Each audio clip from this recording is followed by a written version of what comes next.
So we'll start with next chapter, that is superposition of waves. Superposition of waves का ही नाम CBSE के books में या फिर if you are following some other study material वहाँ पे waves and sound लिखा होता है, क्योंकि waves and sound को combine करके सिंगल चैप्टर बना देते हैं. So anyways, as far as your state board pattern is concerned, I know we are into JEE NEET classes, लेकिन हम sound chapter अलग से पढ़ते हैं and then we study waves separately. So today we will start with superposition of waves. Superposition of waves. अब ये superposition क्या होता है ये समझने से पहले we have to go little bit into basics of waves. Why it is important that you know some basic things about waves?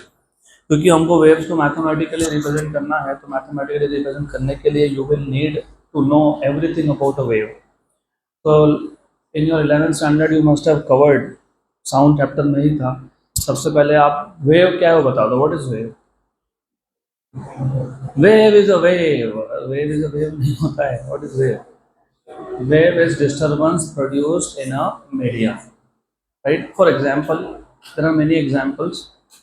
अगर एक water का surface है which is still मतलब stationary, and then you drop a stone onto it, you will see कि वहाँ पे water surface में water as a medium वहाँ पे disturbance produce हुआ, and because of which you will see ripples.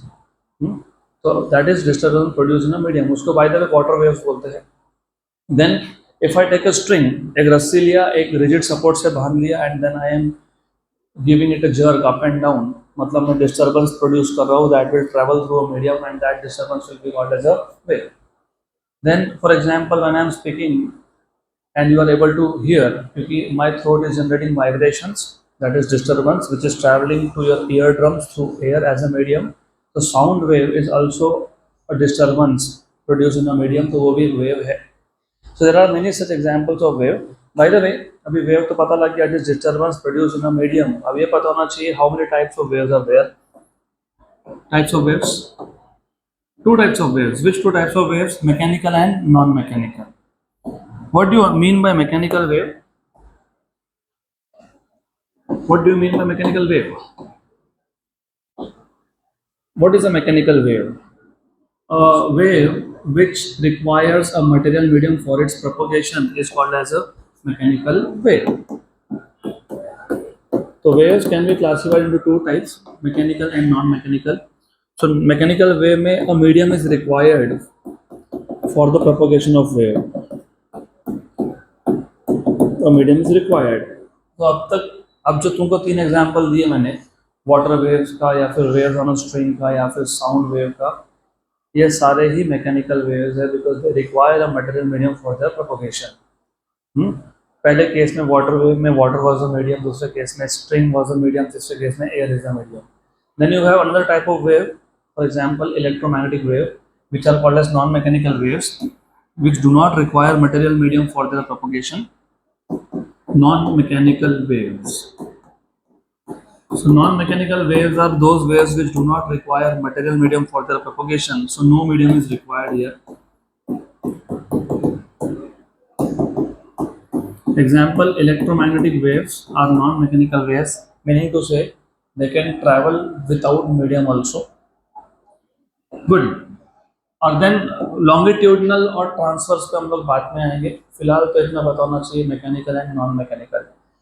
Superposition of waves ये जो chapter है it is completely focused on mechanical waves. तो मोस्टली हम लोग मैकेनिकल वेव्स की ही बात करेंगे. अब जब आप वेव्स की स्टडी करते हो तो there are some important definitions related to a wave which will be required. You like it, you don't like it, basics पता होना चाहिए. क्यों? क्योंकि अब हमको वेव को मैथमेटिकली रिप्रेजेंट करना है with the help of mathematical expression. और अगर तुमको बेसिक कॉन्सेप्ट्स नहीं पता, जैसे for example what is amplitude, what is frequency, what is time period, what is velocity of wave, what is phase of wave, तो फिर मैथमेटिकल एक्सप्रेशन पहली बात तो समझेगा नहीं, दूसरा याद नहीं रहेगा. तो सबसे पहले आपको पता होना चाहिए what is amplitude. What is amplitude of a wave. यहाँ पे हम लोग एम्पलीट्यूड ऑफ पार्टिकल की बात नहीं कर रहे हैं. इफ यू सी सिक्वेंशली देखोगे अगर, इससे पहले का जो चैप्टर था वो था सिंपल हार्मोनिक मोशन, उसके बाद है सुपरपोजिशन ऑफ वेव, और ये कनेक्टेड ही होना चाहिए। सिंपल हार्मोनिक मोशन में हमारे पास एक सिंगल पार्टिकल था which was performing oscillatory motion, right. तो पार्टिकल का जो मैक्सिमम डिस्प्लेसमेंट होता है मेन पोजीशन से, उसको तुम बोलते हो एम्पलीट्यूड ऑफ पार्टिकल। यहाँ पे एक पार्टिकल नहीं है, तो एम्पलीट्यूड डिफाइन कैसे करेंगे अब? How do define amplitude? How will you define amplitude? Maximum displacement from main position किसका? पार्टिकल का। पार्टिकल का, वेव का, किसका? तो let us assume this is a rigid support, और ये एक स्ट्रिंग है, तो यहाँ पे जो मीडियम है वो एक स्ट्रिंग है, स्ट्रेच्ड स्ट्रिंग है। स्ट्रेच्ड वर्ड भी इंपॉर्टेंट है। स्ट्रेच्ड मतलब स्ट्रिंग में टेंशन होना। अगर टेंशन नहीं है तो उस मीडियम में से वेव प्रोपोगेट होता नहीं है।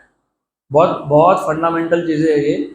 If there is no tension in the string, wave will not be able to propagate through that string। अब ऐसा क्यों?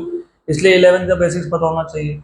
इफ यू रिमेंबर 11th में साउंड नाम के चैप्टर में you have seen velocity of wave, longitudinal या transverse जो भी हो, it depends on elastic properties of the medium and depends on density. So you have to remember that velocity of a wave depends on elastic properties, elastic properties of the medium. मतलब wave सिर्फ उस medium से travel कर सकता है which is elastic in nature, और elastic in nature होना मतलब वहां पे रिस्टोरिंग फोर्स होना ही चाहिए। रिस्टोरिंग फोर्स नहीं होगा तो वेव नहीं जाएगा। क्यों नहीं जाएगा? उसका रीजन है। What is restoring force? What does it do? It brings the particles back to their mean position, right. तो रिस्टोरिंग फोर्स होने के लिए स्ट्रिंग में टेंशन होना चाहिए, क्योंकि फोर्स का सोर्स होता है। Every force has a source. You have weight, what is the source of that weight? Gravity in a way, yes, not directly but in a way. Actually normal reaction is a source, क्योंकि your weight is the action on the floor, और floor लगाता है normal reaction, and that is why I told you normal reaction is apparent weight. What you measure is normal reaction. वैसे हर एक force का source होता है, तो restoring force भी कहीं से तो आएगा। तो रिस्टोरिंग फोर्स आता है टेंशन इन द स्ट्रिंग से। अगर स्ट्रिंग में टेंशन नहीं है तो उस पर्टिकुलर स्ट्रिंग में से, मीडियम में से वेव प्रोपोगेट होगा ही नहीं। इसलिए पहला है यू शुड हैव टेंशन, इसलिए मैंने बोला स्ट्रेच्ड स्ट्रिंग। अब मैं इस स्ट्रिंग को फर्स्ट ऑफ ऑल, जब तक मैंने डिस्टर्बेंस प्रोपोगेट नहीं किया, मतलब मैंने यहाँ से इस मीडियम में से वेव प्रोपोगेट नहीं किया, where are the particles of this medium? All of them are in on this straight line, right? तो ये हो गया इक्विलिब्रियम पोजीशन। जैसे ही तुम यहाँ से डिस्टर्बेंस प्रोपोगेट करोगे, the particles of the medium start vibrating. Particles, not particle. ये डिफरेंस है एसएचएम चैप्टर में और इसमें। एसएचएम में आप एक पार्टिकल का वाइब्रेशन देखते हो, यहाँ पे एक साथ बहुत सारे पार्टिकल्स वाइब्रेट हो रहे हैं। तो at a given instant of time, किसी एक टाइम इंस्टेंट पे कोई पार्टिकल अपने मेन पोजीशन पे है, राइट। कोई particle it is somewhere between mean and extreme, and some particles are at their extreme. So the maximum displacement of the particle of the medium through which the wave is propagating, the maximum displacement of the particle of the medium through which the wave is propagating is called as amplitude of the wave। तो यहाँ पे तुमको हर बार बोलना पड़ेगा through medium through which the wave is propagating, क्योंकि हाँ तुम particle के एम्पलीट्यूड की बात नहीं कर रहे हो, तुम बात कर रहे हो वेव के एम्पलीट्यूड की। सो the maximum displacement of the particle of the medium, maximum displacement of the particle of the medium through which the wave is propagating, through which the wave is propagating,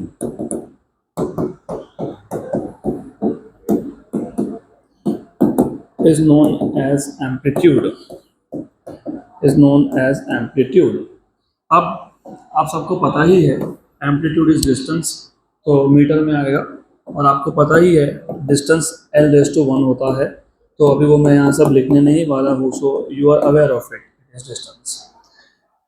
उसके बाद आपको पता होना चाहिए what is period of a wave. What is period of a wave?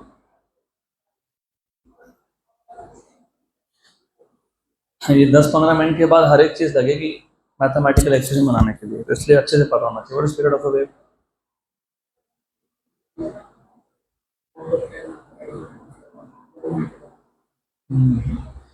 The time required by the particle of the medium through which the wave is propagating to complete one oscillation. Right?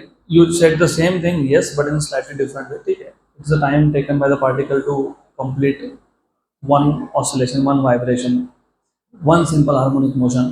तो जिस medium में से wave propagate हो रहा है वो सारे के सारे particles they start vibrating. The time taken by the particle of the medium to complete one oscillation is called as time period. तो टाइम टेकन, थोड़ा सा टाइम मैं यहाँ भी लेता हूँ बेसिक्स डेवलप करने के लिए, क्योंकि इसके बाद बहुत फास्ट हो जाएगा. The time taken by the particle of the medium, unfortunately तुमको बार बार बताना पड़ेगा, through which the wave is propagating, through which the wave is propagating, wave is propagating to complete one oscillation. To complete one oscillation is known as time period. Is known as time period or is known as period. Is known as period of wave.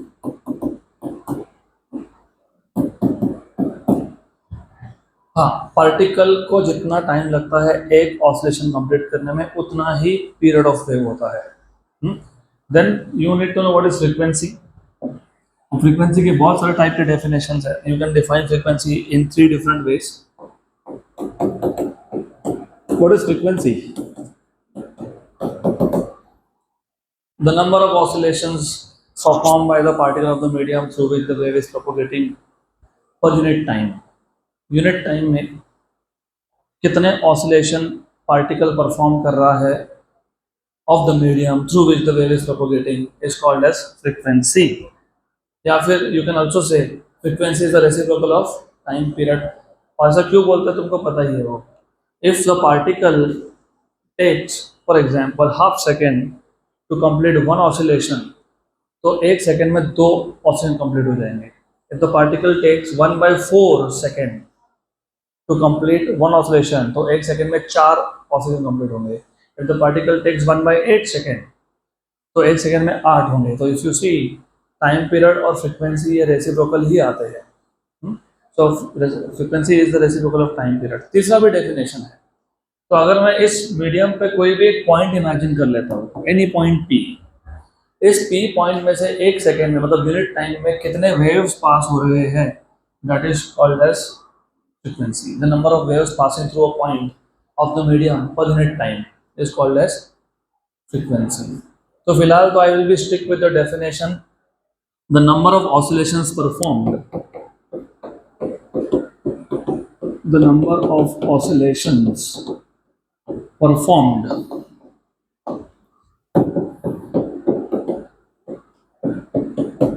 by the particle of the medium, by the particle of the medium per unit time, of course through which the wave is propagating, वो तो है ही, per unit time is known as frequency. Is known as frequency, denoted by n. फिर before we define velocity, 2 things you need to know, that frequency is also reciprocal of time period. Time होता है second में, तो frequency होता है 1/2 second में, और 1/2 second को ही तुम बोलते हो हर्ट्ज. तो frequency is measured in hertz. And then you must know what is wavelength.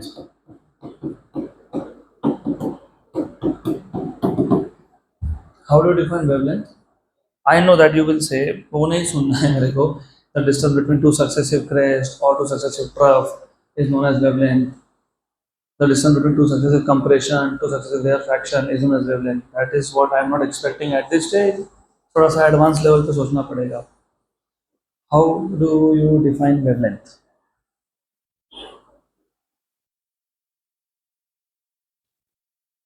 इससे इक्वेशन बनेगा वेव का. The distance between two successive particles which are in same state of oscillation or which differ by 2 pi radians in phase is called as wavelength. पहले मैं समझा देता हूँ, then I will put it down here. मैंने जो बोला पहले अच्छे से समझ लो. मैंने ये बोला द डिस्टेंस बिटवीन, क्योंकि वेवलेंथ तो डिस्टेंस ही है, लेंथ है वो. Wavelength is the distance between two successive particles of the medium which are in the same state of oscillation, या फिर you can say which differ by 2 pi radians is called as wavelength. The distance between two successive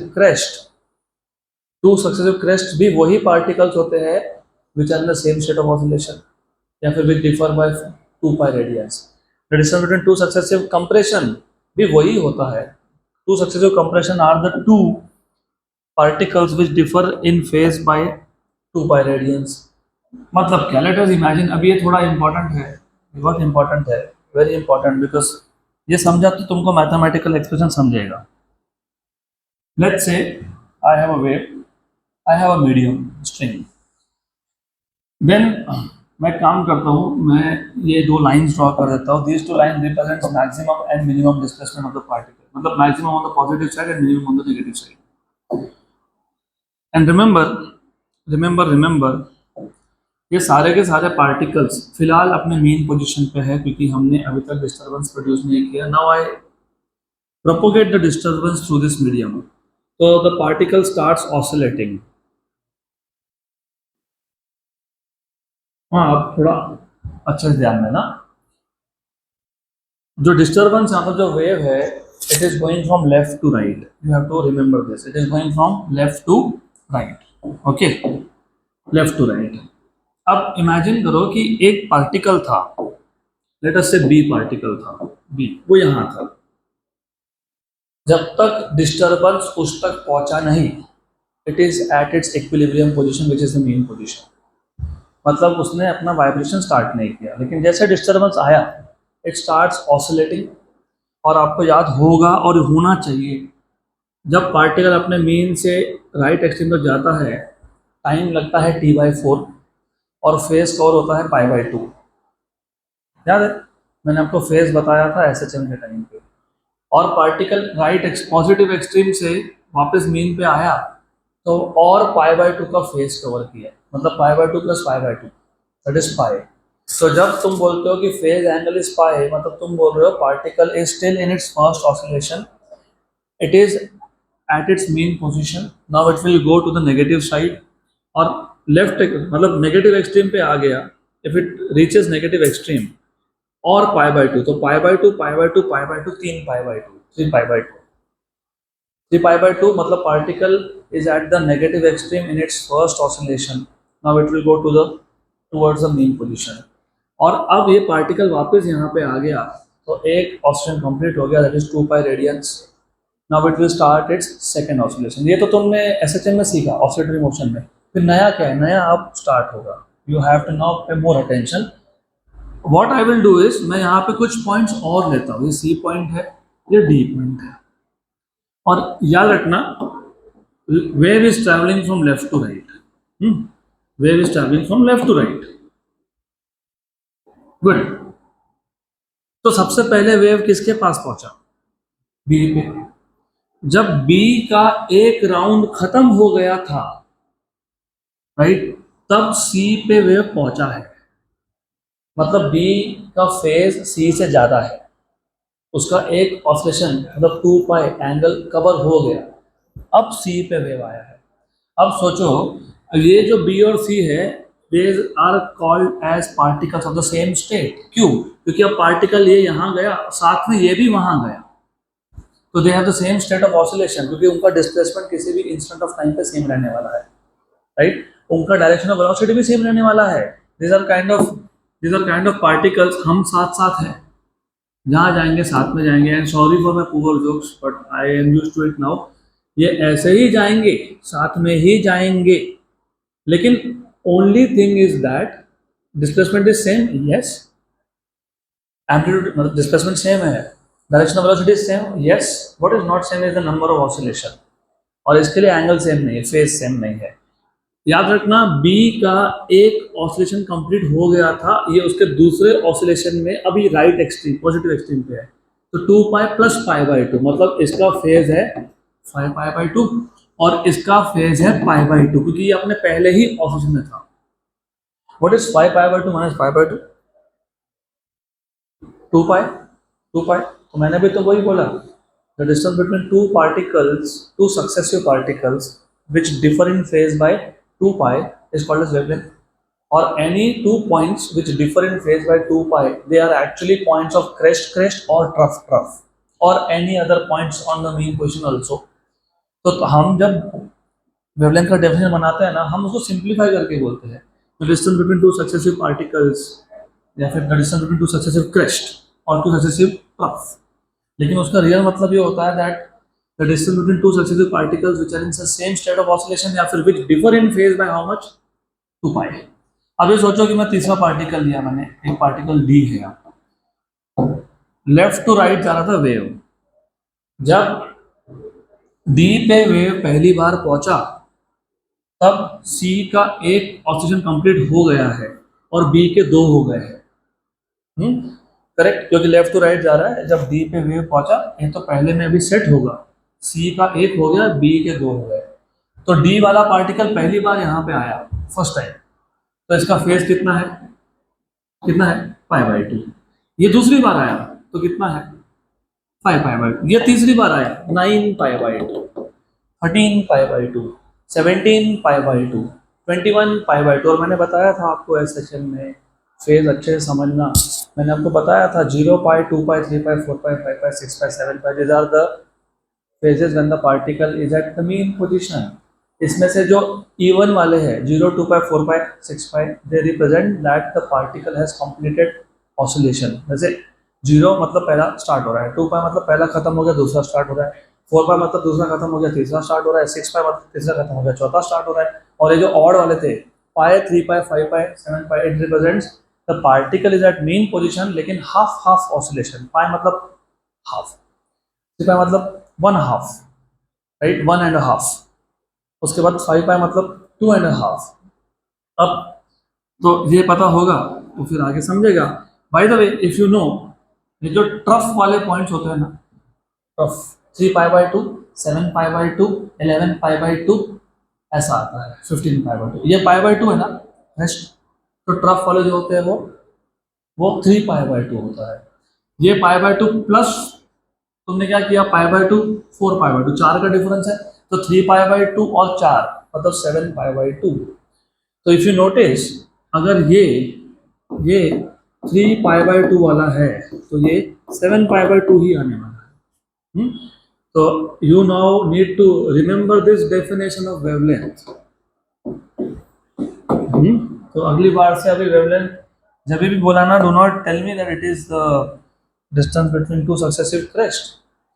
also अगर मैं 2 successive compression की बात कर रहा हूँ, क्योंकि sound wave which is a longitudinal wave, वैसे भी बता ही देता हूँ, लॉन्गिट्यूडनल और ट्रांसवर्स का डिफरेंस आने ही वाला है आगे. वो जब तुम, by the way, what is transverse and longitudinal wave?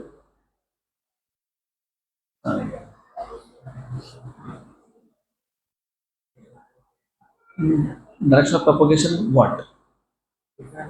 Different is not correct. There's a specific word for that. Perpendicular is the correct word. Okay, good. तो जिस वेव में डायरेक्शन ऑफ प्रोपगेशन और direction of vibration of particles it is perpendicular, that wave is called as transverse wave. The wave in which the particles of the medium vibrate in a direction perpendicular to the direction of propagation, right? And the wave in which the particles of the medium vibrate in a direction parallel to the direction of propagation is called as longitudinal. For example sound wave is longitudinal wave, और उससे ना properties change होती है।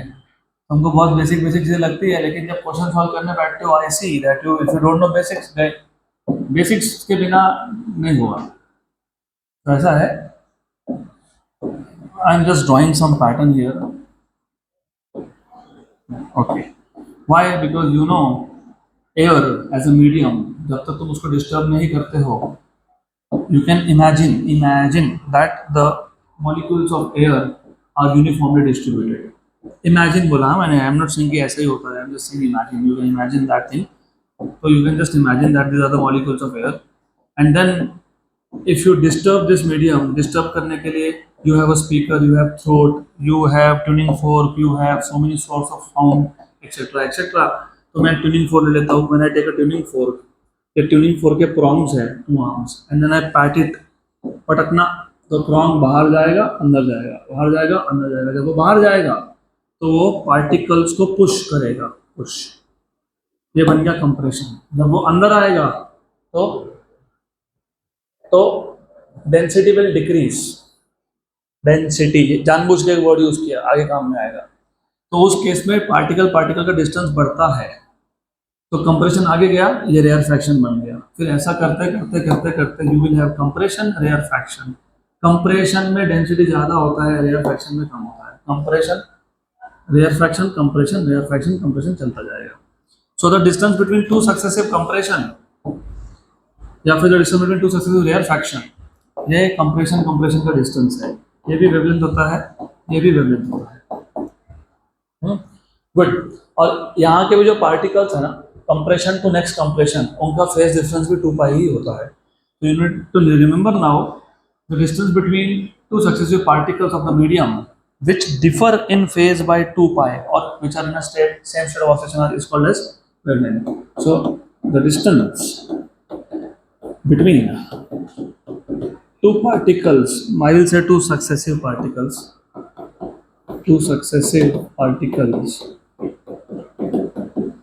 of the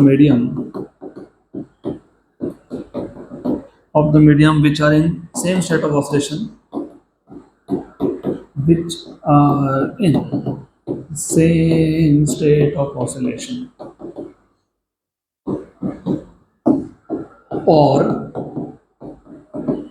or which differ in phase by 2 pi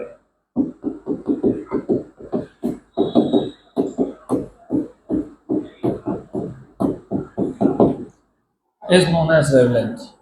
अब ये important इसलिए भी है, now you need to tell me what is the velocity of wave. Formula बता दो, what is velocity of wave?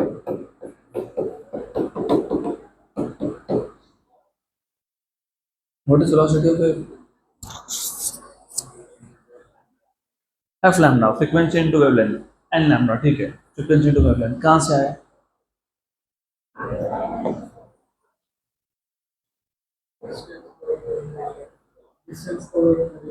Okay, so velocity is distance upon time. Velocity is distance upon time. Velocity हर जगह पे same ही होता है. Velocity is distance traveled by wave per unit time. So it is the distance traveled by wave per unit time. ठीक, लेकिन v equals to n lambda prove करके बताओ।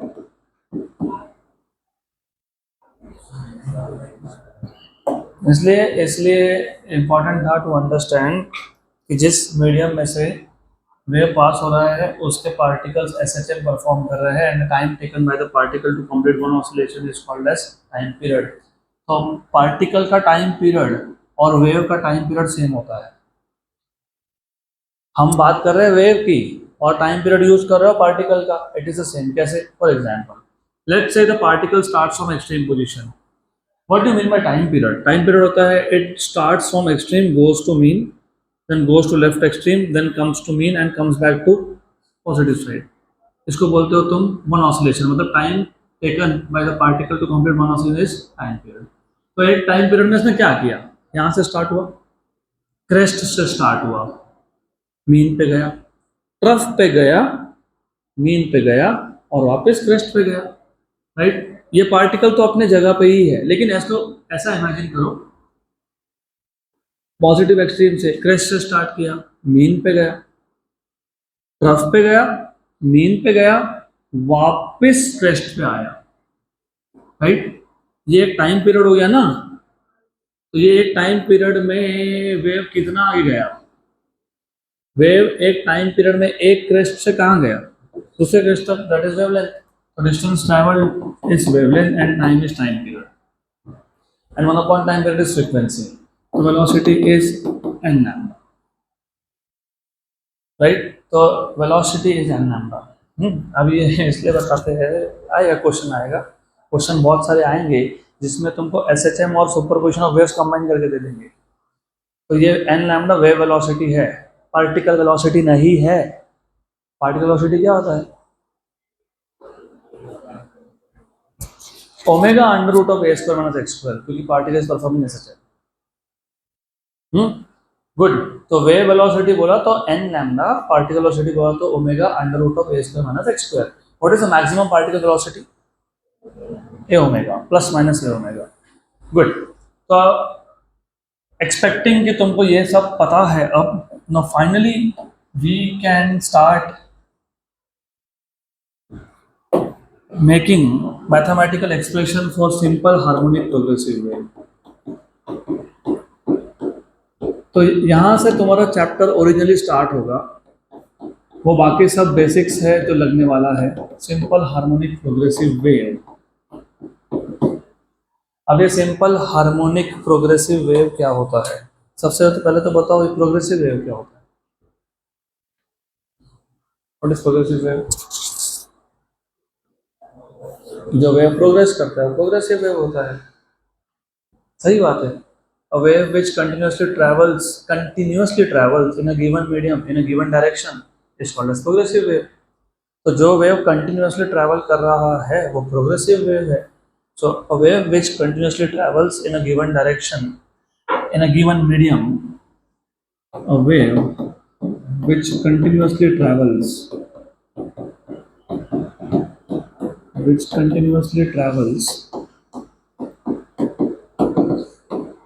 in a given direction in a given medium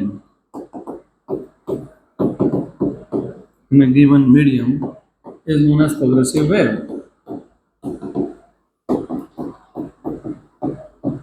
अब ये progressive wave को simple harmonic क्यों बोला? क्योंकि when progressive wave passes through a medium, propagates through a medium, the particles of the medium perform simple harmonic motion. इसलिए इस wave को बोलते हो simple harmonic progressive wave. So when progressive wave propagates through a medium, when progressive wave propagates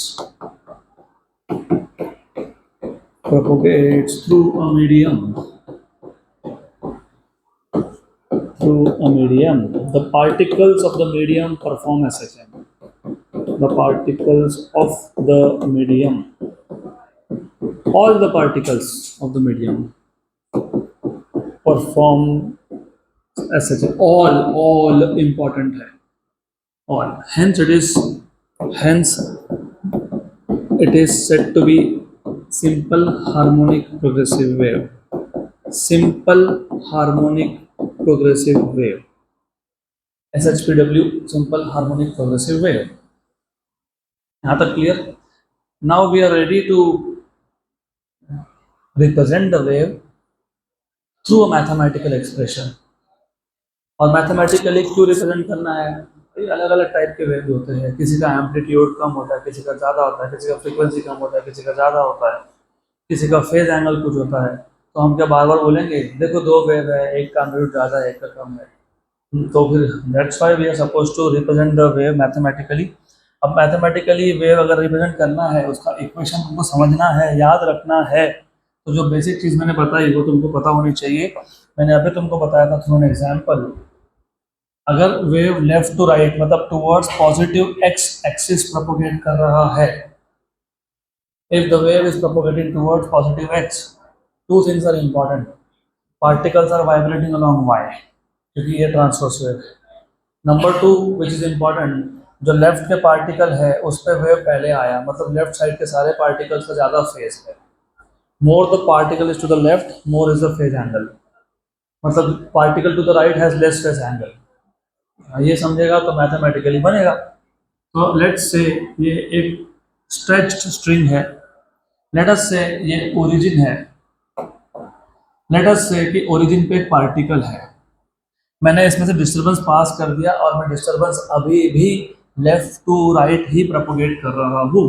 तो this is what I have, the wave is propagating travelling towards positive x axis. यहाँ पे directions become very important. So wave it is travelling towards positive x axis, the particles are vibrating along y axis, तो ये y हो गया, ये x हो गया। I will take some other point particle on this medium. एक तो particle तुमने ओ ही ले लिया ओरिजिन, और एक पार्टिकल यहाँ ले लो बी पे, एक ओरिजिन पे पार्टिकल है, एक बी पे है। ओ और बी में डिस्टेंस है एक्स, और इसके आगे से डिस्टेंस को डिस्टेंस नहीं बोलते, पाथ डिफरेंस बोलते हैं, पाथ डिफरेंस। और ये पाथ डिफरेंस, फेज डिफरेंस तुमको इंजीनियरिंग फर्स्ट ईयर तक लगने वाला है, क्योंकि वहाँ पे वापस तुमको इसके आगे का पार्ट है फॉर फिजिक्स। तो अभी पहले समझ लो, when the wave is propagating along positive x-axis, the particles are vibrating along y-axis. You can take z also, no problem, पर ठीक है y मान लेंगे। And I have taken two particles, one is at origin O, so for particle at O, let's say the particle at O starts its motion, क्योंकि disturbance आएगा मतलब wave आएगा तो पार्टिकल्स ऑसिलेट होना स्टार्ट करेंगे, कहीं से स्टार्ट करेंगे, ओरिजिन से स्टार्ट करेंगे। So the particle at O starts its oscillation from which point, mean position. और do you remember if the particle starts SHM from mean position, what was the displacement equation? x equals to a sin omega t, यहाँ x नहीं, यहाँ y equals to a sin omega t, क्योंकि particle is vibrating along y, wave is going towards x। Particle is vibrating along y, भूलना नहीं, भूल गए तो गए गए गए, गुड, पक्का। अब ओ और बी में से वेव पहले किसके पास आया? ओ, तो ओ का फेज एंगल ज़्यादा है, बी का कम है ना? तो मैं बोल सकता हूँ, उल्टा भी बोल सकता हूँ, मैं बोल सकता हूँ, मैं ऐसा बोल सकता हूँ कि O is leading in phase, मैं ऐसा भी बोल सकता हूँ B is lagging in phase. तो for particle B, for particle at B at a particular instant of time, जो पार्टिकल B का है उसका मैं इक्वेशन लिख सकता हूँ y equals to a sine omega t minus delta. पहली बात a क्यों लिखा? क्यों? क्योंकि तुम प्रॉपर्टी सीखोगे अभी। जब एक प्रोग्रेसिव वेव एक मीडियम में से पास होता है ना, सारे पार्टिकल्स का एम्पलीट्यूड सेम होता है, सबका टाइम पीरियड सेम होता है, सबका फ्रीक्वेंसी सेम होता है, क्योंकि टाइम पीरियड सेम तो फ्रीक्वेंसी सेम होना ही चाहिए। जो सेम नहीं होता है वो होता है phase, phase changes from particle to particle. यहाँ पे बी पार्टिकल फेज लैग कर रहा था क्योंकि वहाँ पे वेव पहुँचा ही लेट, इसलिए मैंने लिखा minus delta, and this delta is called as phase difference. क्या बोलते हैं इसको? Phase difference. ये वही फेज डिफरेंस है जो तुम SHM में इमेजिन कर रहे थे when you are talking about composition of two SHM. Phi1 was the phase of first particle, Phi2 was the phase of second particle. So anyways, this is phase difference between particle at O and particle at B. पक्का पक्का, good. This is the first expression of simple harmonic progressive wave. मतलब तुमको मिल गया ये expression है. This is the first way, first form of simple harmonic progressive wave. ऐसे 7-8 form है, 7 to 8। अब आपको याद होना चाहिए क्योंकि हमने यूज किया था, हमने लिखा था कि phase difference delta is equal to 2 pi by lambda into path difference. 11th में यूज किया है ये, into path difference. Path difference को कैपिटल डेल्टा बोल देता हूँ। इसका मतलब phase difference small delta is 2 pi by lambda into capital delta. अब जिनको नहीं समझ में आ रहा कहाँ से आया कोई बात नहीं।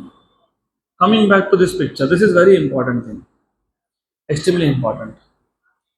अगर दो पार्टिकल्स है जो क्रेस्ट और सक्सेसिव क्रेस्ट है, crest crest, what is the distance between these two? Distance one wavelength. What is the phase difference between these two? कितना? 2 पाई। तो lambda distance corresponds to 2 pi angle.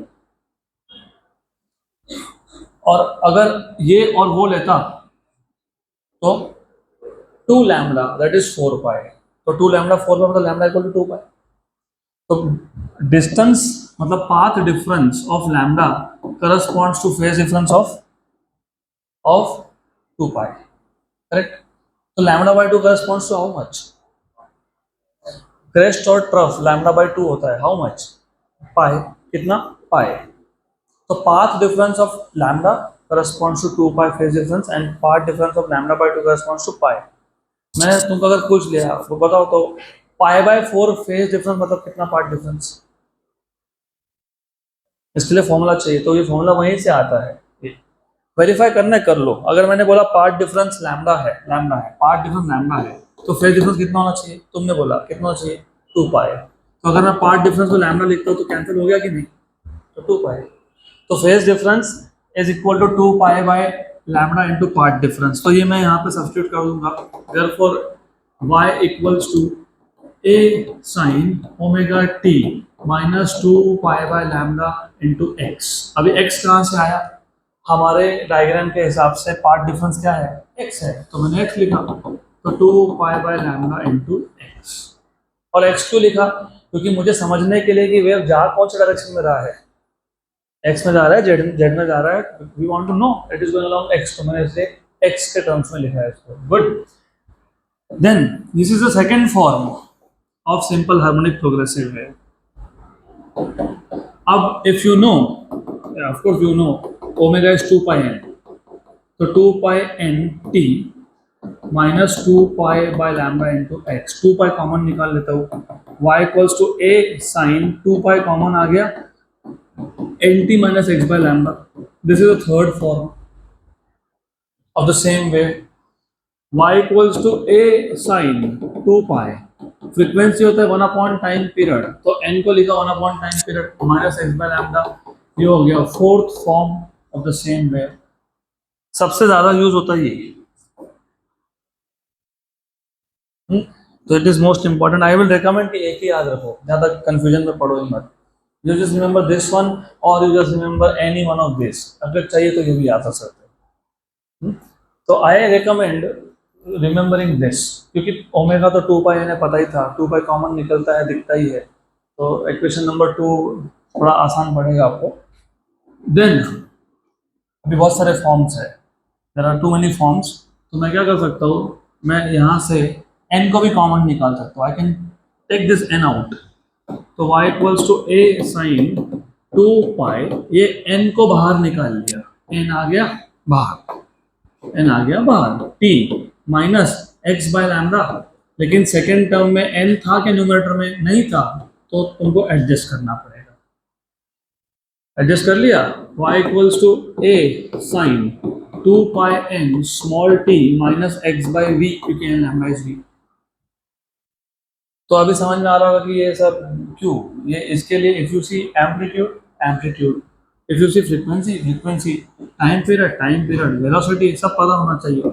y equals to a sine, ये होता है omega 2 pi n t minus x by v, ये और form है। तुम v common निकाल लो डिनोमिनेटर से, तो a sine omega by v t, क्योंकि यहाँ पे v था नहीं डिनोमिनेटर में, तुमने निकाल लिया तो एडजस्ट करना पड़ेगा, माइनस x, ये और एक फॉर्म है। So there are too many forms of the same thing. तो कोई भी एक याद रखो, इट्स अप टू यू।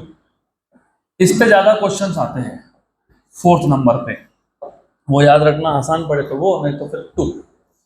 तो a sin 2 pi small t by capital T minus x by lambda is a wave, which wave? Simple harmonic progressive wave. यहाँ इस chapter में अगर बेसिक्स क्लियर नहीं है तो बहुत कंफ्यूजन होगा। इसके लिए एक एक इक्वेशन समझ के लेना is important. Simple harmonic progressive wave का इक्वेशन है, किसी और वेव का नहीं है। It is equation of simple harmonic progressive wave. आगे जाके स्टैंडिंग वेव नाम का भी एक चीज आता है, उसका इक्वेशन अलग बनता है। फिर बाद में जाके तुम दो वेव को कंबाइन करके बीट्स बनाते हो, उसका अलग बनता है। फिर तुम आगे नेक्स्ट चैप्टर में जाके दो लाइट वेव को कंबाइन करते हो, उसका अलग बनता है। तो it is very important that you remember each and every equation. तो ये है equation of simple harmonic progressive wave travelling in which direction? Positive x. You may also have a wave which is traveling towards negative x direction. अगर wave positive x में जा रहा है ना, positive में जा रहा है तो बीच में माइनस है, नेगेटिव में जा रहा है तो बीच में प्लस है। For a very simple reason, अगर वेव टुवर्ड्स पॉजिटिव जा रहा होता तो जो राइट साइड के पार्टिकल्स है वो फेज लैग करते हैं, इसलिए माइनस आता है। उल्टा आ रहा है तो राइट साइड के पार्टिकल फेज लीड करते हैं, इसलिए प्लस आता है। राइट, तो this is the equation for simple harmonic progressive travelling towards negative x direction. Clear? Good. Then this is all about simple harmonic progressive wave के equation. अब अगला टॉपिक है आपका properties of simple harmonic progressive wave. है क्या ऐसा कुछ next होना चाहिए? है properties of simple harmonic progressive wave. इसमें बोर्ड्स पे क्वेश्चन आता है क्या है, 4 प्रॉपर्टी 4 मार्क्स, 3 प्रॉपर्टी 3 मार्क्स। तो थोड़ा सा बोर्ड्स का भी प्रिपरेशन कर ही लेंगे। Properties of simple harmonic progressive wave. Simple harmonic progressive wave. तो वन बाय वन तो बताओ क्या था प्रॉपर्टी?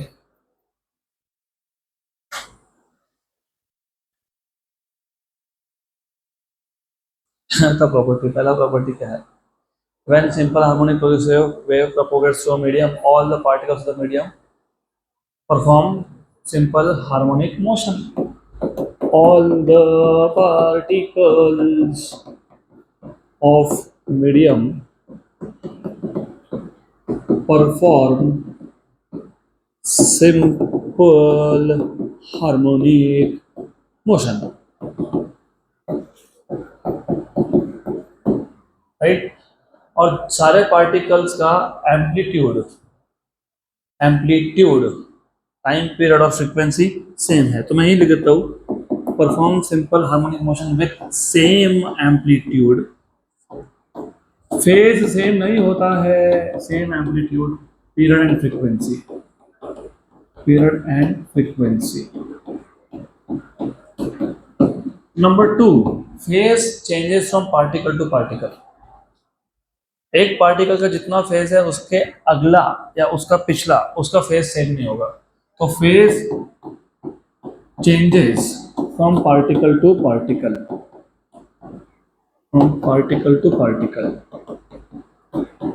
इसका मतलब no two particles have same phase. Then क्योंकि सारे पार्टिकल्स एसएचएम परफॉर्म कर रहे हैं तो आपको पता है एसएचएम मोशन में पार्टिकल कभी भी परमानेंटली रेस्ट पे नहीं होता है। It comes to rest temporarily when it is at extreme position. तो यहाँ पे भी no particle is permanently at rest, no particle is permanently at rest. All the particles comes to rest, all the particles comes to rest momentarily, momentarily at their extreme positions,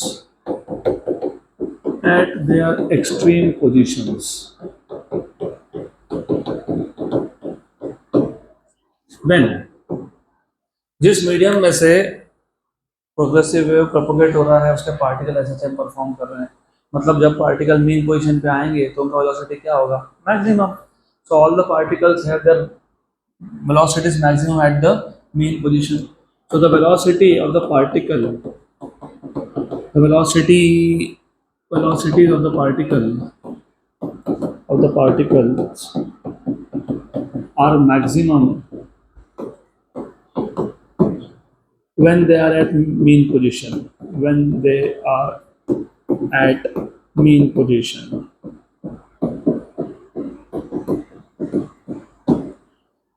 Good. Then what else can you tell about the properties of simple harmonic progressive wave? एक diagram देख के तो उसके 8-10 property बना सकते हैं. What else? When progressive wave propagates through the medium, all the particles of the medium perform as such. These particles have same amplitude, time period, and frequency, but phase changes from particle to particle. No particle is permanently at rest. Particles come to rest momentarily when they are at their extreme positions. Extreme position लिखा ना मैंने यहाँ पे, wrote somewhere extreme position. Momentarily at their extreme positions. Good. Then extreme position पे rest पे मतलब velocity zero है. So maximum कहाँ पे है, when they are at their mean positions. Then what else you can think of. अभी तो 4-5 ही हुए, और ये प्रॉपर्टीज है.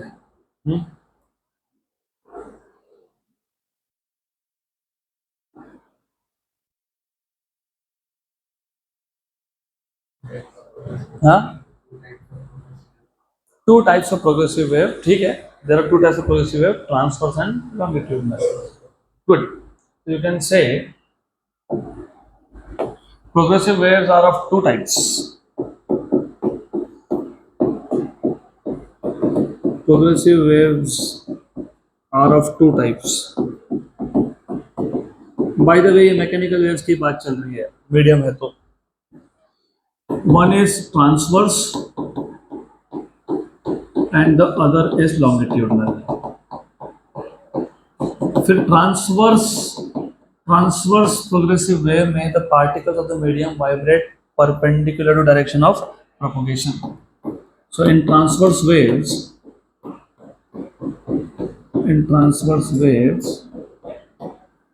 particles propagate in a direction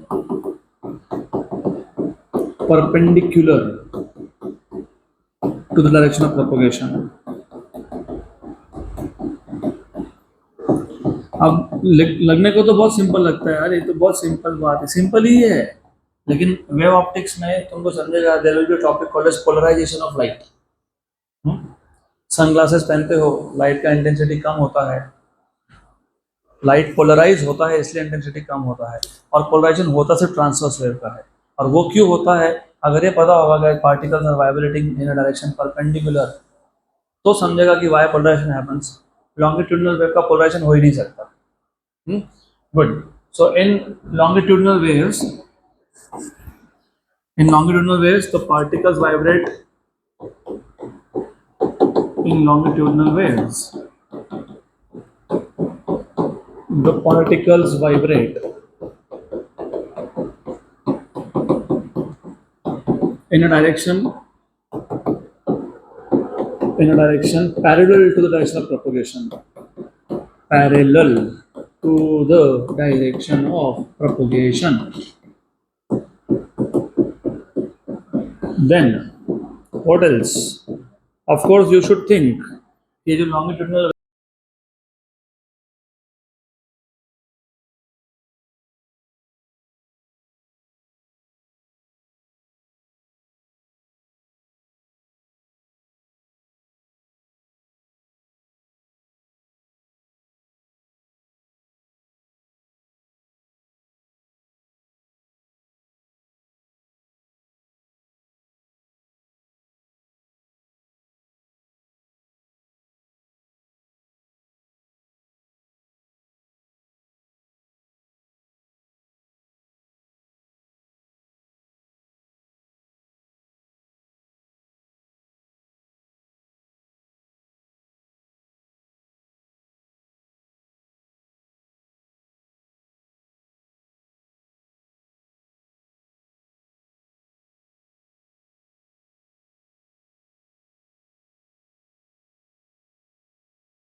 अभी रिफ्लेक्शन ऑफ वेव में ना जो टेक्स्ट बुक का कंटेंट है मैंने एज इट इज वहाँ पे नोट्स में दे दिया है आपको, लेकिन मैं सिंप्लीफाई करके दूंगा, तुमको उतनी ज़रूरत ही नहीं है। तुमको रिफ्लेक्शन ऑफ वेव्स पे कोई क्वेश्चन नहीं आने वाला। ये तुम्हारे अंडरस्टैंडिंग के लिए है कि जब वेव किसी एक इंटरफेस पे जाएगा, interface is a surface where two mediums are separated, तो interface is surface which separates two medium. तो उस केस में वेव का क्या होगा, वेव का क्या होगा मतलब वेव में कैसे फेज चेंजेस होंगे, फेज चेंजेस। तो रिफ्लेक्शन ऑफ वेव,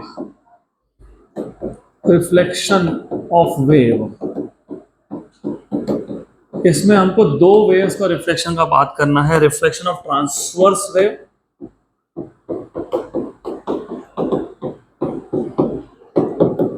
और रिफ्लेक्शन ऑफ लॉन्गिट्यूडनल वेव। और रिफ्लेक्शन ऑफ ट्रांसवर्स वेव में हमको तीन केसेस देखने हैं। Reflection of transverse wave when it is traveling from rarer to denser, when it is traveling from denser to rarer। Third case में फिलहाल skip कर दूंगा, which is not very important at this point of time। तो reflection from a denser medium या फिर from the surface of a denser medium, from the surface of a denser medium. बहुत ज़्यादा theory है वहाँ पे, हमको ज़रूरत नहीं होती है, वो आप सिर्फ अंडरस्टैंडिंग के लिए, क्योंकि क्वेश्चन सॉल्व करना पड़े तो पता होना चाहिए कि अगर wave transverse wave, mechanical wave, अगर ये रेयर मीडियम से जा रहा था और वो डेंसर की सरफेस पे जाके इंसिडेंट हुआ तो क्या होगा। फॉर एग्जाम्पल लेट्स से हमारे पास ये एक मीडियम है which is a denser medium, दीवार है, it's a ball, and then we have a medium which is string, it is carrying a wave, it is carrying some wave, okay। और ये reflected wave है, ये incident है, ये reflected है, same path पे ही आएगा, ये सेम पाथ पे ही आएगा। मैं सिर्फ दिखा रहा हूँ just for you to understand, अलग अलग पाथ नहीं होता है, पाथ सेम होता है, पाथ इज सेम, जिस पाथ से जाएगा उसे से वापस आएगा। ऐसे नहीं वहाँ से गया रस्सी नीचे शिफ्ट हो, ऐसा है, ऐसा नहीं, वो तो सेम पाथ, मतलब सिर्फ समझने के लिए। अब होता ऐसा है, सपोज अभी ट्रांसवर्स वेव है, तो ट्रांसवर्स वेव के पास क्रेस्ट और ट्रफ है, तो suppose imagine remember this is rare medium, this is rare, this is denser, तो ये डेंसर मीडियम है, याद रखना, ये डेंसर मीडियम है, ये रेयर मीडियम है। तो अगर अगर क्रेस्ट इंसिडेंट हुआ है, क्रेस्ट इंसिडेंट हुआ है तो रिफ्लेक्टेड में ट्रफ बन जाता है, this a phase change of 180 degree, क्योंकि क्रेस्ट और trough, crest is the top most point and trough is the lowest point. अब बोला ऐसा कैसा बने थी, तुमको पता है वेव बनता कैसा है, मतलब वेव को तुम मैथमेटिकली कैसे इमेजिन कर सकते हो, थोड़ा मैथमेटिक्स सोचोगे तो बहुत आसान हो जाएगा काम, और आगे होगा ही। ये सर्कल है, top most point is called as crest, the bottom most of wave is called as trough. तो मैं काम करता हूँ, सर्कल के टॉप मोस्ट को क्रेस्ट बोल देता हूँ और बॉटम को ट्रफ बोल देता हूँ। और मैं क्या करता हूँ, ये जो लोअर पार्ट है ना सर्कल का, लोअर पार्ट, इसको शिफ्ट कर देता हूँ, बराबर। तो ये बन गया क्या, वेव बन गया ना वेव, राइट। क्रेस्ट को अपोजिट कौन था, ट्रफ, सर्कल में। तो क्रेस्ट और ट्रफ डायमेट्रिकली अपोजिट पॉइंट में एंगल कितना होता है, कितना होता है 180, इसलिए क्रेस्ट और ट्रफ में भी कितना होता है 180। या तो तुमको मैंने बताया ही है फेज डिफरेंस से, delta equal to 2 pi by lambda into path difference, crest और ट्रफ में पार्ट डिफरेंस होता है लैम्डा बाय 2, वहां से भी तुमको मिल जाएगा पाई 180 डिग्री। तो ये पता होना चाहिए that 180 degree is the phase difference between crest and trough.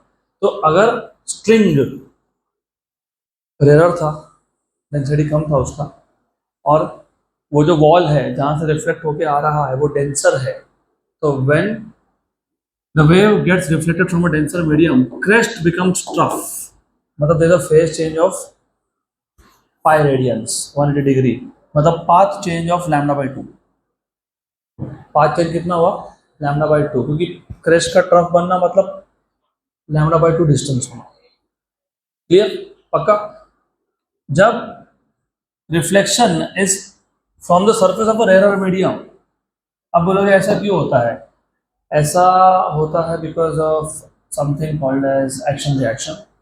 तो अभी मैं उसमें नहीं कहूँगा, it is not expected in your syllabus, तो थोड़ा टाइम कंस्ट्रेंट्स है, I will not go into that.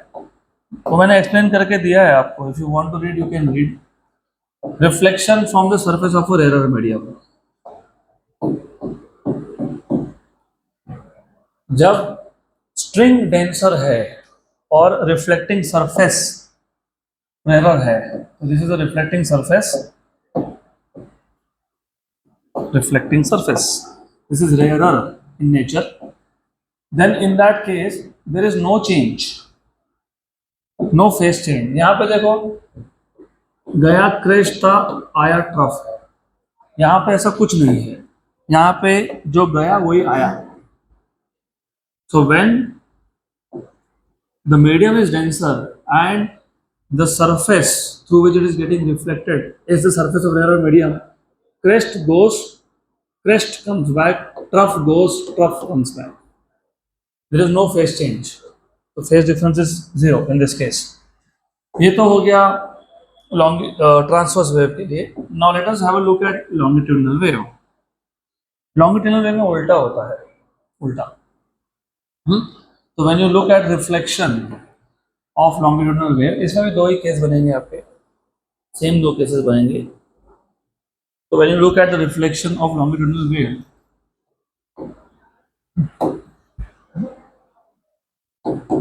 longitudinal wave, reflection from the surface of a denser medium। यहाँ पे क्रेस्ट गया था, ट्रफ आया था, वहाँ पे कंप्रेशन जाता है, कंप्रेशन ही आता है, रेयर फ्रैक्शन जाता है, रेयर फ्रैक्शन ही आता है, नो फेस चेंज। तो इन दिस केस ट्रांसवर्स में when the reflection is from denser medium, crest goes, troughs come back, phase change of 180 degree by radian. लेकिन सेम केस जब तुम sound wave का, मतलब longitudinal wave का discuss करते हो, उस केस में रिफ्लेक्शन फ्रॉम डेंसर मीडियम में ऐसा कुछ भी नहीं होता है। मतलब if a compression is incident, the compression will come back, there is no phase change, compression goes, compression comes back. But when it is reflected from the surface of a rare medium, उसमें उल्टा होता है, उसमें compression goes and rarefaction comes back, rarefaction is incident and compression comes back for rarer medium।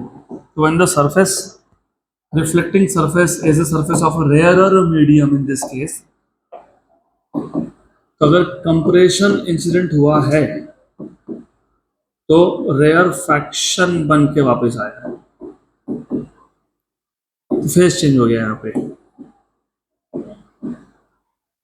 Good, पक्का, sure, इतना ही है उसमें, बाकी कुछ नहीं है। वो जो इतना सा थ्योरी लिखा है ना, 2 पेज का थ्योरी लिखा है, इतना ही है, that's the whole idea. Good, पक्का। So will stop at this particular topic. अगले को थोड़ा टाइम लगेगा, I think next is superposition of waves ना, अगला, हाँ उसको थोड़ा टाइम लगेगा हमको।